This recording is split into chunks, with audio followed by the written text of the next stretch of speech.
morning, friends. What, in fact, was the reason for holding them so long? Weren't there enough executioners? One must point out that the prison authorities often suggested to and even asked many of the condemned prisoners to sign appeals for commutation.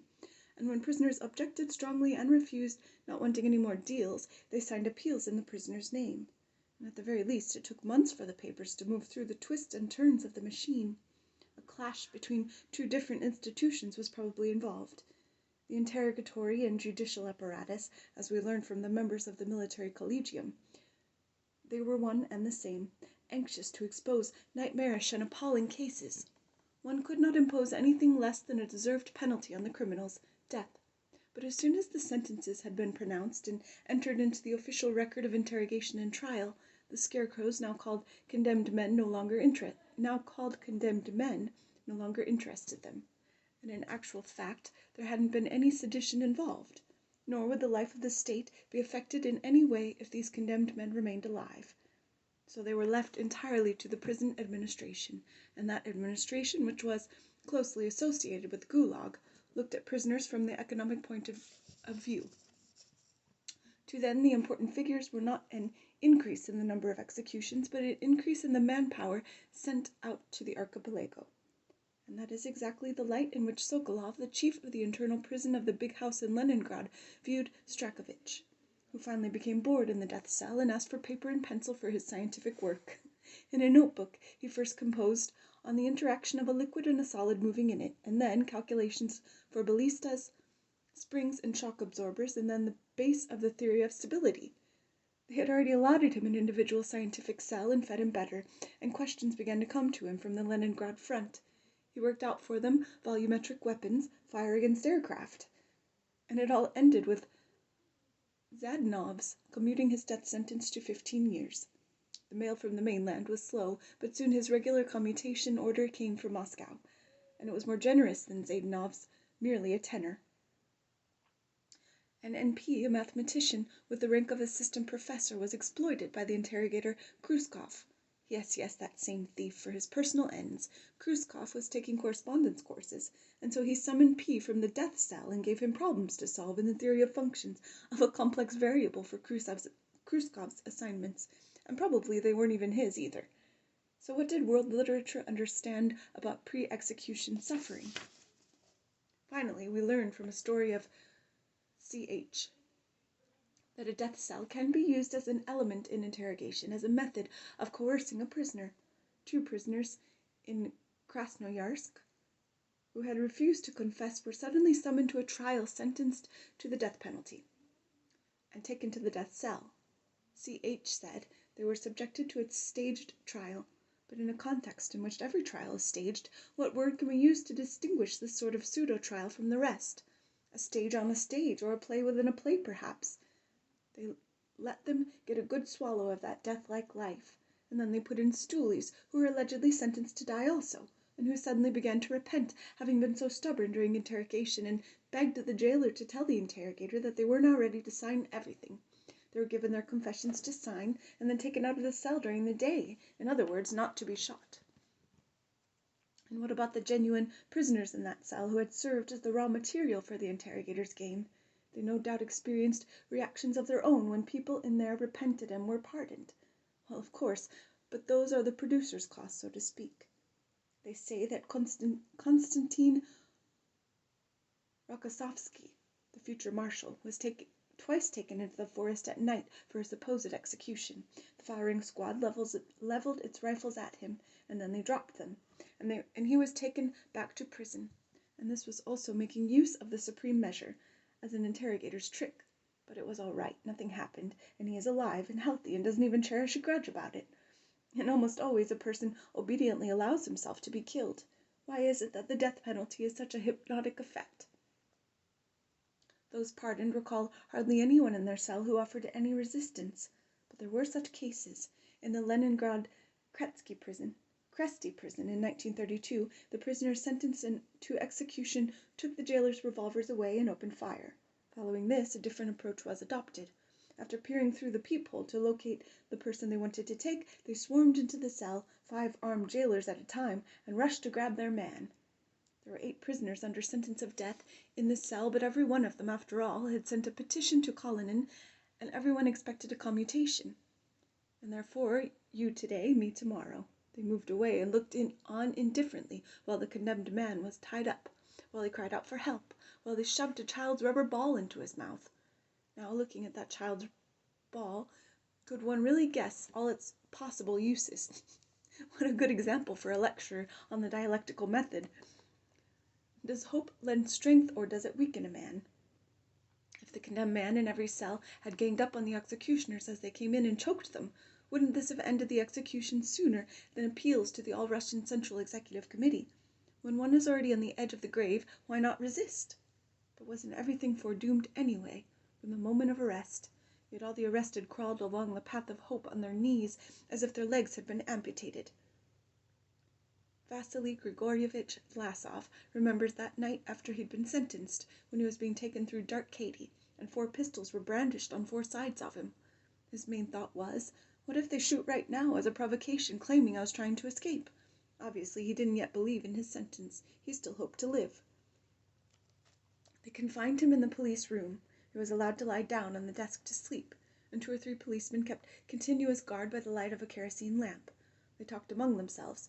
I kept listening and listening for 4 days, and I never could understand what they were being condemned for. It's not for us to understand. Vlasov lived in this room for 5 days, and they were waiting for an official confirmation of the verdict in order to execute them right there in Katy. It is not easy to convoy the condemned men. It is not easy to convoy the condemned men to some other point. Someone sent a telegram for Vlasov requesting pardon. I do not admit my guilt, and I request that my life be spared. There was no reply. During these days, Vlasov's hand shook so that he could not lift his spoon to his mouth, and instead picked up his bowl and drank directly from it. Klyugin visited him to jeer. Soon after the Katy case, he was transferred to from Ivanovo to Moscow. That year saw swift ascendancies and swift declines among those crimson stars of the Gulag heaven. The time was approaching when they too would be hurled into that same pit, but they didn't know it. Neither confirmation nor commutation of the sentence arrived, so they had to take the 4 condemned men to Kineshma. They took them in 4 1.5-ton trucks, with 1 condemned man guarded by 7 policemen in each truck. In Kineshma, they were put in the crypt of a monastery. Monastery architecture, liberated from monkish ideology, was very useful for us. At that point, some other condemned prisoners were added to their group, and they were all taken in a prisoner's railroad car to Ivanovo. In the freight yard in Ivanovo, they separated 3 from the rest, Suborov, Vlasov, and 1 of the men from the other group, and immediately took the others away to be shot, so as not to crowd the prison any further. And thus it was that Vlasov said farewell to Smirnov. The 3 others were put in the courtyard of prison number 1 in dank and raw October air, and held there for 4 hours while they led out, led in, and searched other groups of prisoners in transit. There still was no actual proof that they wouldn't be shot that very day. During those 4 hours, they had to sit there on the ground and think about it. At one point, Suborov thought they were being taken to be shot, but they were actually taken to a cell instead. He did not cry out, but he gripped his neighbor's arm so hard that the latter yelled with pain. The guards had to drag Suborov and prod him with their bayonets. There were 4 death cells in this prison, in the same corridor as the juvenile cells and hospital cells. The death cells had 2 doors, the customary wooden door with a peephole and a door made of iron grating. Each door had 2 locks, and the jailer and the block supervisor each had a key to a different one, so the doors could be opened only by the 2 together. Cell 43 was on the other side of the wall of the interrogator's office, and at night, while the condemned men were waiting to be executed, their ears were tormented by the screams of prisoners being tortured. Vlasov was put in cell 61. This was a cell intended for solitary confinement, 16 feet long and a little more than 3 feet wide. 2 iron cots were anchored to the floor by thick iron bolts, and on each cot 2 condemned men were lying. Their heads at opposite ends, 14 other prisoners were lying crosswise on the cement floor. Though it has long been well known that even a corpse has a right to 3 arshins of earth, and even that seemed too little to check off. In this cell, each of the condemned had been allotted, while waiting for death, a little less than a third of that. Vlasov asked whether executions were carried out immediately. See for yourself. We've been here for ages, and we're still alive. The time of waiting began, of the well-known kind. The prisoners didn't sleep all night long in a state of total depression. They waited to be let out to death. They listened for every rustling in the corridor. And the worst thing was that endless waiting destroys the will to resist. Particularly nerve-wracking were the nights following a day in which someone received a commutation of sentence. He went off with cries of happiness, and fear thickened in the cell. After all, rejections as well as commutation had rolled down from the high mountain that day, and at night they would come for someone. Sometimes the locks rattled at night and hearts fell. Is it for me? Not me. And the turnkey would open the wooden door for some nonsense or other. Take your things off the window-sill. That unlocking of the door probably took a year off the lives of all 19 inmates. Maybe if that door was unlocked a mere 50 times, they wouldn't have to waste bullets. But how grateful to him everyone was, because everyone was all right. We'll take them off right away, Citizen Chief. After the morning visit to the toilet, they went to sleep, liberated from their fears. Then the jailer brought in the pail of gruel and said, "Good morning." According to prison rules, the inner iron door was supposed to be opened only in the presence of the duty officer for the prison. But it is well known, human beings are better and lazier than their rules and instructions. And in the morning the jailer came in without the duty officer and greeted them quite humanely. No, it was even more precious than that. Good morning. To whom else on all earth was that morning as good as it was to them? Grateful for the warmth of that voice and the warmth of that dishwater, they drifted off to sleep until noon. They ate only in the morning. Many were unable to eat when they woke during the day. Someone had received a parcel. Relatives might or might not know about the death sentence. Once in the cell, these parcels became common property, but they lay and rotted there in the stagnant damp. By day there was a little life and activity in the cell. The block supervisor might come around, either gloomy Tarakanov or friendly Makarov, and offer paper on which to write petitions, and ask whether any of them who had some money wanted to buy smokes from the commissary. Their question seemed either too outrageous or extraordinarily human. The pretense was being made that they weren't condemned men at all. Was that it? The condemned men broke off the bottoms of matchboxes, marked them like dominoes, and played away. Vlasov eased his tension by telling someone about the consumer cooperatives, and his narrative always took on a comic touch. Yakov Petrovich Kolpakov, the chairman of the Sudogda District Executive Committee, a Bolshevik since the spring of 1917, had joined up at the front, sat for dozens of days without changing his position, squeezing his head in his hands, his elbows on his knees, always staring at the same spot on the wall. It must have been so jolly to recall the spring of 1917. Vlasov's garrulity irritated him. "How can you?" And Vlasov snapped back at him. "And what are you doing, preparing yourself for heaven?" Vlasov spoke with round O's, even in a fast retort. "For myself, I've decided one thing only. I'm coming to tell the executioner, you alone, not the judges, not the prosecutors, you alone are guilty of my death, and you're going to have to live with it. If it weren't for you willing executioners, there would be no death sentences. So then, let them kill me, the rat." Let him kill me, the rat. Kolpakov was shot. Konstantin Sergeyevich Arkadyev, the former manager of the Aleksandrov District Agricultural Department in Vladimir Province, was shot. Somehow, in his case, the farewells were particularly hard. During the night 6 guards came tramping in for him, making a big rush of it, while he, gentle, well-mannered, kept turning around, twisting his cap in his hands, putting off the moment of his leave-taking. From the last people on earth for him, and when he said his final farewell, you could hardly hear his voice. At the very first moment, when the victim has been pointed out, the rest are relieved. It's not me. But right after he has been taken away, the ones left behind are in a state that is hardly any easier to bear than his. All the next day, those left behind are destined to silence, and they won't eat, and they won't want to eat. However, Garaska, the young fellow who broke up the building of the village Soviet, ate well and slept a lot, getting used to things, even here, with typical peasant facility. He somehow couldn't believe they would shoot him, and they didn't. They commuted his sentence to a tenor. Several of the inmates turned gray in 3 or 4 days before their cellmates' eyes. When the people wait so long for execution, their hair grows, and orders are given for the whole cell to get haircuts, for the whole cell to get baths.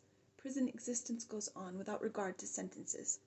Some individuals lost the ability to speak intelligibly and to understand, and they were left there to await their fate anyway. Anyone who went insane in the death cell was executed insane. Many sentences were commuted. It was right then, in that fall of 1937, that 15 and 20-year terms were introduced for the first time since the Revolution. In many cases, they replaced the executioner's bullets. There were also commutations to 10-year sentences and even to 5 years. On the contrary of miracles, even such miracles as this were possible. Yesterday he deserved to be executed, and this morning he gets a juvenile sentence. He is a minor criminal, and in camp he may even be able to move around without convoy. V.N. Komenko, a 60-year-old Cossack captain from the Kuban, was also imprisoned in their cell. He was the soul of the cell. If a death cell can be said to have a soul, he cracked jokes. He smiled to himself. He didn't even act as if things were bad. He had become unfit for military service way back after the Japanese War, had studied horse breeding, and then served in the provincial local self-government council. By the 30s, he was attached to the Ivanovo Provincial Agricultural Department as inspector of the horse herd of the Red Army. In other words, he was supposed to see to it that the best horses went to the army. He was arrested and sentenced to be shot for wrecking, for recommending that stallions be gelded before the age of 3, by which means he allegedly subverted the fighting capacity of the Red Army. Komenko appealed the verdict. 55 days later, the block supervisor came around and pointed out to him that he had addressed his appeal to the wrong appeals jurisdiction. Right then and there, propping the paper against the wall and using the block supervisor's pencil, Komenko crossed out one jurisdiction and substituted another, as if that were a request for a pack of cigarettes. Thus clumsily corrected, the appeal made the rounds for another 60 days, so Komenko, who had been awaiting death for 4 months. As for waiting a year or two, after all, we spend year after year waiting for the angel of death. Isn't our whole world just a death cell? And one day, complete rehabilitation for Komenko arrived. In the interval since his sentence, Voroshilov had given orders that gelding should be done before age 3, die 1 minute and dance the next. Many sentences were commuted, and many prisoners had high hopes. But Vlasov, comparing his case with those of the others, and keeping in mind his conduct at the trial as the principal factor, felt things were likely to go badly for him. They had to shoot someone. They probably had to shoot at least half of those condemned to death. So he came to believe they would shoot him, and he wanted just one thing, not to bow his head when it happened. That recklessness, which was one of his characteristics, returned to him and increased within him, and he was all set to be bold and brazen at the very end. And an opportunity came his way, making the rounds of the prison for some reason, most likely just to give himself a thrill. The chief of the investigation department of Ivanovo State Security, Chinguli, ordered the door of their cell opened and stood on the threshold. He spoke to someone and asked, "Who is here from the Katy case?" He was dressed in a short-sleeved silk shirt, which had just begun to appear in Russia, and therefore still seemed effeminate. And either he or his shirt was doused in a Swedish perfume that drifted into the cell. Vlasov swiftly jumped up on the cot and shouted shrilly, "What kind of colonial officer is this? Get out of here, you murderer!" And from that height he spat juicily full in Chinguli's face, and he hit his mark. Chinguli wiped his face and retreated, because he had no right to enter the cell without 6 guards, and maybe not even with 6 guards either. A reasonable rabbit ought not to behave in that fashion. What if Chinguli had been dealing with your case at that moment, and was the one to decide whether to commute it or not? After all, he must have had a reason for asking, "Who is here from the Katy case?" That was probably why he came. But there is a limit, and beyond it one is no longer willing, one finds it too repulsive to be a reasonable little rabbit. And that is the limit beyond which rabbits are enlightened by the common understanding that all rabbits are foredoomed to become only meat and pelts, and that at best. Therefore, one can gain only a postponement of death and not life in any case. That is when one wants to shout, "Curse you, hurry up and shoot." It was this particular feeling of rage which took hold of Vlasov even more intensely during his 41 days of waiting for execution. In the Ivanovo prison, they had twice suggested that he write a petition for pardon, but he had refused. But on the 42nd day they summoned him to a box, where they informed him that the Presidium of the Supreme Soviet had commuted the supreme measure of punishment to 20 years of imprisonment in corrective labor camps, with disenfranchisement for 5 additional years. The pale Vlasov smiled wryly, and even at that point words did not fail him. It is strange I was condemned for lack of faith in the victory of socialism in our country, but can even Kalinin himself believe in it if he thinks camps will still be needed in our country 20 years from now? At the time it seemed quite inconceivable. After 20 years, strangely, they were still needed, even after 30. Have a good day, friends.